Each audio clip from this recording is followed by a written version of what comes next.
Don't be afraid. Just write. I don't know what to say. Write from your heart. The invitation from Blackwood Manor arrived on a quiet autumn morning. It was wrapped in cream-colored paper and sealed with the silver crest of the Duke of Blackwood. By sunset, every respectable family in Ashford County was talking about the same remarkable event. Nathaniel Blackwood, the 37-year-old Duke, had invited a select group of unmarried ladies to his estate. The invitation mentioned no ball, no musical performance, and no formal dinner. Instead, it promised a single challenge that no one had expected. Every guest would be asked to write one letter. No further explanation was given. The mystery spread quickly through the county. Mothers urged their daughters to prepare elegant words. Young ladies searched through poetry books, hoping to find beautiful phrases. Some even hired tutors to polish their handwriting before the appointed day. Everyone believed the letter would decide who captured the Duke's attention. No one knew the Duke himself had little interest in beautiful handwriting. For nearly 15 years, Nathaniel had attended countless balls, country gatherings, and noble dinners. Every season seemed exactly like the one before it. The conversations rarely surprised him. Compliments sounded carefully rehearsed, and admiration often appeared long before anyone truly knew him. His title always entered the room before he did. His older sister, Lady Catherine, smiled as servants arranged chairs inside the grand drawing room.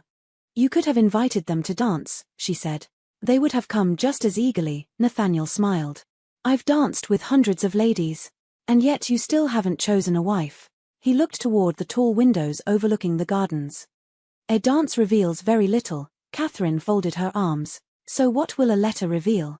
Nathaniel remained silent for a moment. "When people write," he said quietly, "they stop performing. They begin telling the truth." His sister studied him with gentle understanding. "You aren't looking for the cleverest woman?" "No." "The most beautiful?" He shook his head. "I'm looking for the most honest one." While noble families prepared carefully for the gathering, life continued as usual in the servants' wing of Blackwood Manor. Clara Whitmore began every morning before sunrise. She lit kitchen fires, polished silver trays, carried fresh flowers into the main house, and helped prepare breakfast long before the first guest appeared downstairs. She had worked at Blackwood Manor for almost 6 years. Everyone knew Clara. The gardeners greeted her warmly, the stable boys trusted her with their worries. Even the youngest kitchen maids followed her whenever they needed advice. She never raised her voice. She simply listened. Mrs. Edith Mercer, the elderly housekeeper, often said the manor would feel colder without Clara's quiet kindness. There was, however, one secret almost no one knew. Every evening after the household had gone to sleep, Clara opened a small leather notebook hidden beneath her bed. Its pages were filled with uneven letters. Some words leaned awkwardly across the paper. Others had been crossed out and rewritten several times.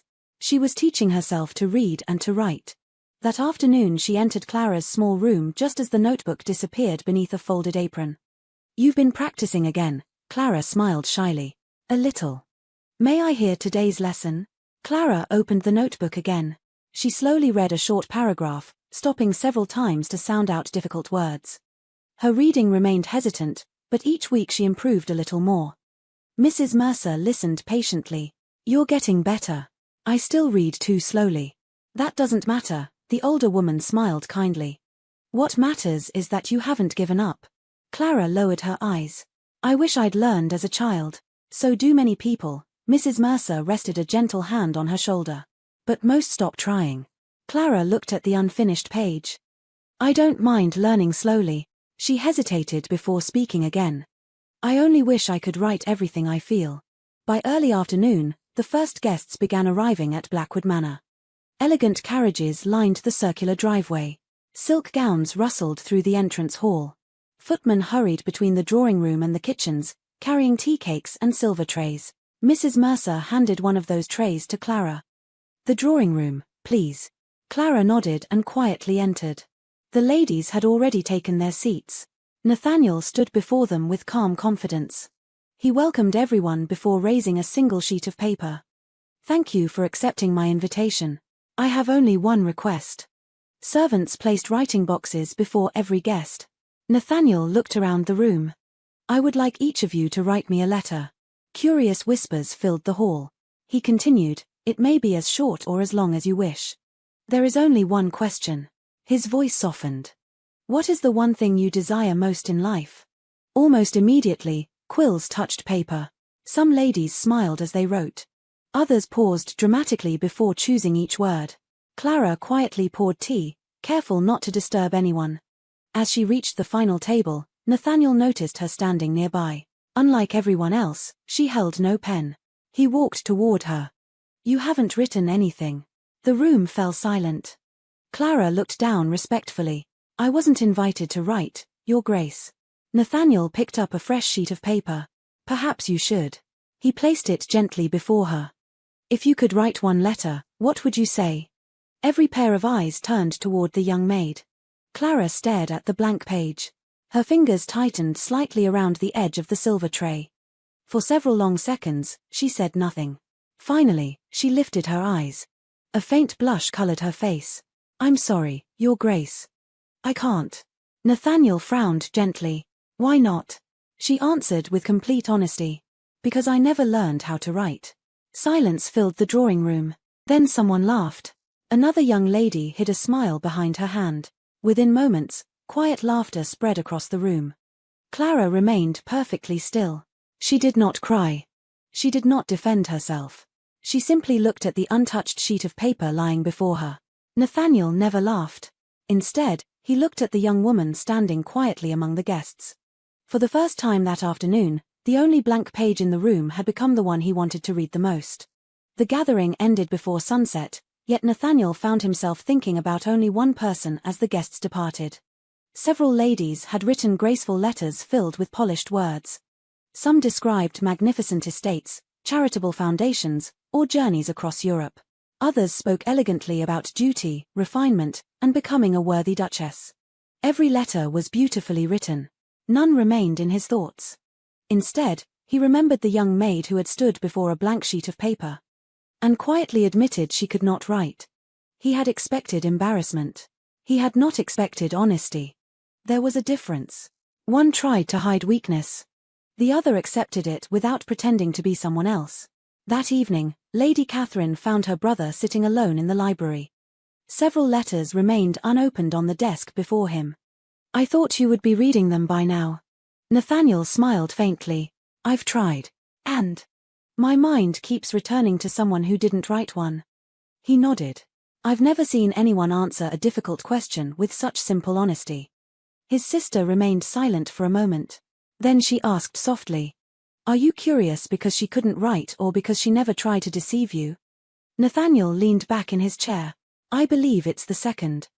The following morning, life at Blackwood Manor returned to its familiar rhythm. Guests had gone home. The grand drawing room stood empty once more. Servants polished furniture, collected fresh flowers, and prepared the house for another ordinary day. Clara was relieved. She hoped the awkward moment in the drawing room would soon be forgotten. She had spent years learning how to become almost invisible. Yesterday had changed that. As she carried freshly washed linen through the west corridor, two younger maids lowered their voices as she approached. She's the one. The Duke spoke to her. And she couldn't even write. They did not sound cruel. Only amused. Clara continued walking without saying a word. The laughter from the previous afternoon lingered longer than she wished. That afternoon, Mrs. Mercer found Clara arranging books inside the small schoolroom used by the estate children every Sunday. You shouldn't be working today. Clara smiled. I don't mind. You've been avoiding people. I've been avoiding questions. Mrs. Mercer understood immediately. She helped dust the shelves before speaking again.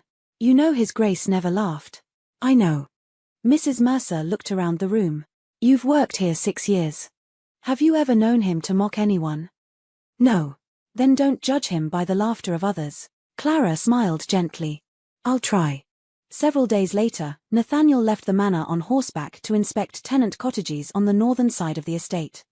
The harvest had been poor. Several families needed assistance before winter arrived. He preferred making such visits himself whenever possible.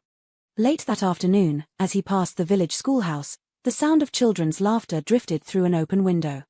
The lesson had already ended. Curious, Nathaniel slowed his horse.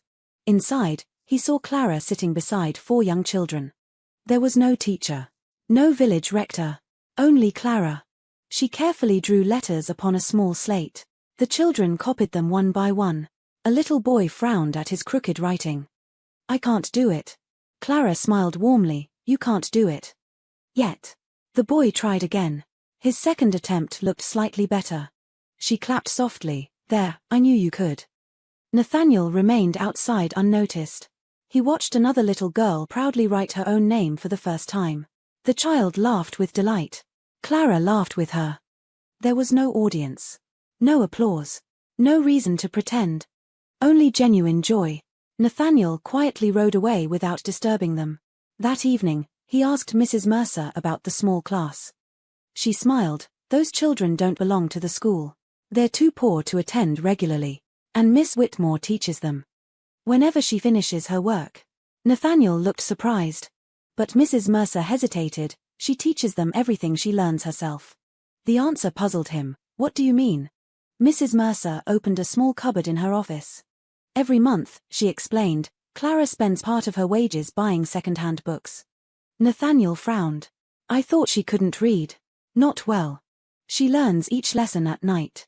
The next day, Mrs. Mercer smiled proudly. "She teaches the children what she learned the evening before."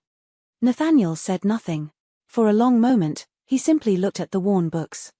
Some pages had been repaired several times. Others were covered with careful pencil marks where Clara had practiced difficult words. He finally understood why the notebook beneath her bed looked so worn. It wasn't simply a notebook. It was her classroom.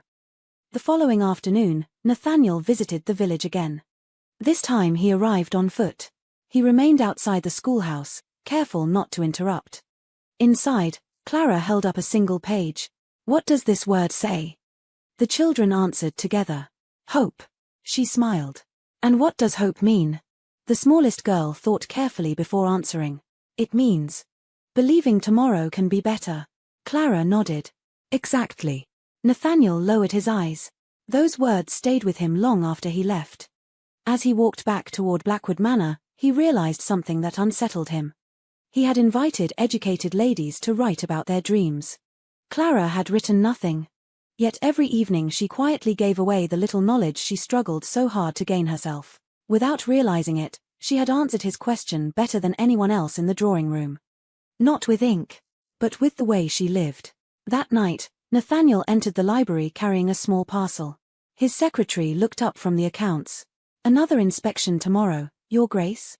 "Yes." Nathaniel placed several brand new children's readers upon the table.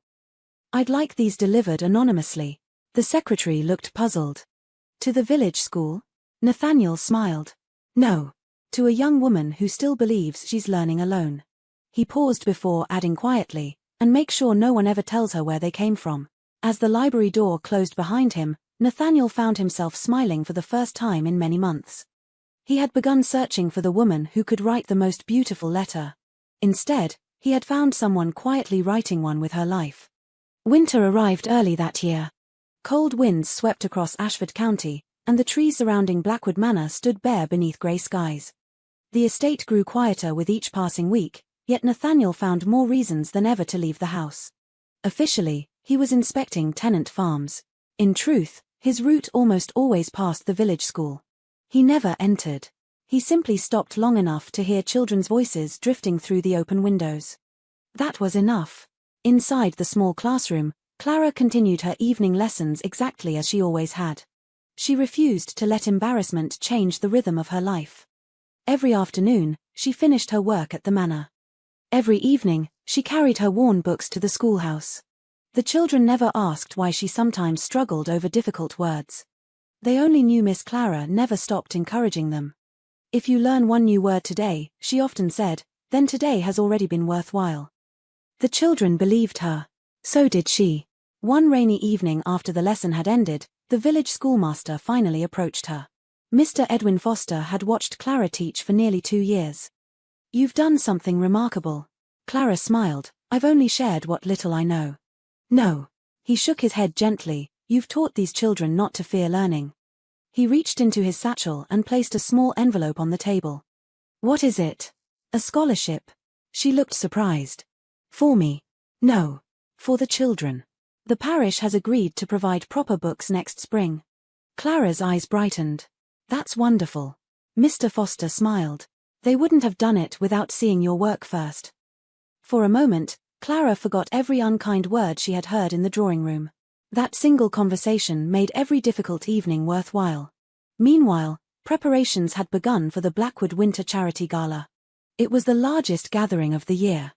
Noble families from neighboring counties would attend. Musicians had been invited from London. The ballroom would be filled with guests. Lady Catherine supervised the arrangements with calm efficiency. As she reviewed the guest list, she looked toward her brother. I've invited the schoolmaster. Nathaniel nodded. Good. And Miss Whitmore? He looked up immediately. Do you think she'll come? I almost hope she refuses. Nathaniel frowned. Why? Because then you'll finally understand how deeply that afternoon hurt her. His sister's words remained with him long after she left. Clara had no intention of attending. When Mrs. Mercer delivered the invitation, she quietly handed it back. I don't belong there. You belong wherever your kindness has earned you a place. Clara smiled sadly. That isn't how society works. No. Mrs. Mercer agreed. But perhaps it should. For 2 days, the invitation remained untouched. Then something unexpected happened. One of the children from the school arrived at the manor carrying a small bundle wrapped in cloth. It contained a simple cream-colored ribbon. My mother made it. The little girl smiled proudly. She said ladies wear ribbons to parties. Clara looked at the carefully sewn gift. It was far from perfect. The stitches wandered slightly. The fabric had clearly been made from old curtains. Yet it was beautiful. Not because of how it looked, but because of why it had been made. The winter gala filled Blackwood Manor with music, candlelight, and elegant conversation. Crystal chandeliers reflected across polished marble floors. Guests admired paintings. Servants moved quietly between groups, carrying silver trays. Everything appeared perfect. Clara entered unnoticed. She wore the same pale blue dress she had carefully repaired herself. The only new thing she carried was the cream-colored ribbon tied gently into her hair. Mrs. Mercer smiled the moment she saw it. You look lovely. I look like myself. Exactly. Nathaniel noticed her almost immediately. He had greeted dozens of guests already. Yet somehow, she was the only one he truly hoped would. He crossed the ballroom before anyone else could reach her. I'm glad you're here, Clara answered politely. Thank you for inviting me, Your Grace. The words sounded respectful, but different. She no longer called him simply Nathaniel. The distance between them was small, yet impossible not to feel. Before he could continue, another voice interrupted. Lord Edmund Ashcroft approached with 2 young gentlemen behind him. Edmund was well known for his wit. Unfortunately, he often confused wit with cruelty. So, he smiled carelessly. This must be the famous maid everyone has been discussing. Several nearby guests turned toward them. Nathaniel's expression hardened. Edmund continued before anyone could respond. I hear His Grace asked every lady to write a letter. His smile widened. And one of them couldn't even spell her own name. A few embarrassed laughs drifted through the ballroom. Nathaniel stepped forward. That is enough. But Edmund had already noticed the ribbon in Clara's hair. What a charming decoration. I suppose education is no longer fashionable. The laughter grew louder. Clara remained perfectly still. She had endured mockery before, but never with so many watching. Nathaniel's voice became cold. Lord Ashcroft, you will apologize. Edmund shrugged. I merely repeated what everyone already. Silence settled across the ballroom. Nathaniel looked toward the assembled guests. Then he spoke loudly enough for the entire room to hear. Very well. If we are discussing education, perhaps we should also discuss character. No one moved. No one spoke. Nathaniel continued. The finest letter I received that afternoon. He paused. Was never written. Confused whispers spread through the crowd. He looked directly at Edmund. Because while others were choosing elegant words, Miss Whitmore was quietly teaching children to read. The ballroom fell silent. Several guests looked toward Clara with genuine surprise. Edmund laughed awkwardly. Surely that's an exaggeration. A calm voice answered from behind. Mr. Foster stepped forward. I've watched her teach for 2 years. Every lesson she gives. She first teaches herself. The silence deepened. Nathaniel looked around the room. No title. No polished handwriting. And yet she has changed more lives than many people standing here tonight. No one laughed now. Clara lowered her eyes. She had never wanted public praise. She only wanted the evening to end. Without another word, she quietly left the ballroom. Nathaniel watched her disappear through the great doors. He did not follow. Not immediately. He understood that tonight was no longer about defending her reputation. It was about earning back something far more fragile. Her trust. The winter gala ended quietly, but its echoes remained throughout Blackwood Manor for many days. Guests spoke less about Lord Ashcroft's embarrassment than about the young maid who had taught village children in secret. Many admitted they had never noticed Clara before that evening. Now they found themselves asking questions about her instead of discussing the Duke's search for a wife. Clara wished none of it had happened. She had never wanted to become the center of attention. All she had ever wanted was to live peacefully, complete her work, and help a few children discover a future brighter than her own.